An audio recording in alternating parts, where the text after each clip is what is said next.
Gbogbo ọmọ káàrọ̀ oòjíire àwọn ọmọ Yorùbá lápapọ̀ pé a kú dédé àkókò yìí ẹ farabalẹ̀ fọ́nrán yìí ṣe kókó ṣe pàtàkì ẹ bá mi láìkẹ ẹ pín ká ọ̀hún tá a fi ṣe ànífọwọ́nà gbọmọ sí o ànífọwọ́nà gbàwé ìbànújẹ́ ire ayọ̀ la máa fọwọ́nà gbà o kí wá tó bẹ̀rẹ̀ ọ̀rọ̀ mi mo fi àkókò yìí mo fi kí bàbá wa Ọọ̀nìrìṣà Ọ̀jájá Ògúnwùsì pé wọ́n kó ayẹyẹ ọjọ́ ìbí wọn òní o ìgbà ọdún kan ni wọ́n sì kó wa jẹ̀pẹ́ ṣẹ́ẹ̀rí àtayébáyé ìjàgbá méjì tí máa ń bẹ àmọ́ ayédáyé bloggers ayédáyé content monetization òun ilẹ̀ ń dá wa lálẹ́ ẹ̀yin ilẹ̀ ń dá wa lálẹ́ ọ̀rọ̀ kékeré tó yẹ pé phone call ló máa parí ẹ̀ ọ̀rọ̀ kékeré tó yẹ pé nǹkan tí ò tó nǹkan ẹ ti fẹ́ lójú tí ò yẹ kó rí bẹ́ẹ̀ ẹ̀yin tẹ́sí jẹ́ ń dìbàjẹ́ ẹ̀yin wàhálà yín pọ̀ jù ẹ wo fọ́tò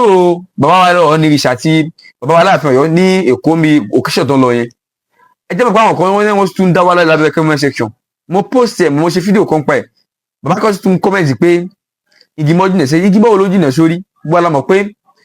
Aláàfin Ọọ̀nìrìṣà àwọn náà àgbà ọba méjèèjì kò dàrú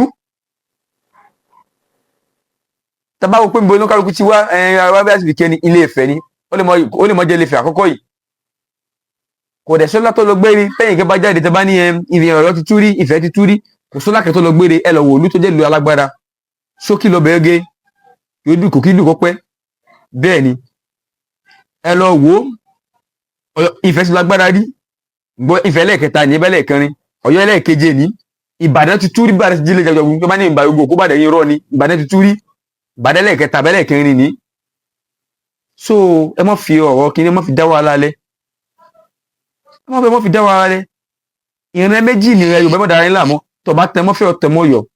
tẹmọ́fẹ́ ọ̀tẹmọ́yọ̀ nìyí tó bá sì tẹmọ́yọ̀ ọ̀tẹmọ́fẹ́ nìyẹn ẹ mọ̀ já fi nǹkan tó kó dá wàhálà lẹ̀ àwọn kan ti ẹ̀ wá wọn ní Aláàfin number 14 ni so ẹ mú nǹkan ni torí òun ló máa bí gbẹ̀yìn pé sáfẹ́ jà ẹ̀gbọ́n rẹ̀ lọ ẹ lọ túnú orí àdó ló bá doyin ẹsẹ̀ ńlá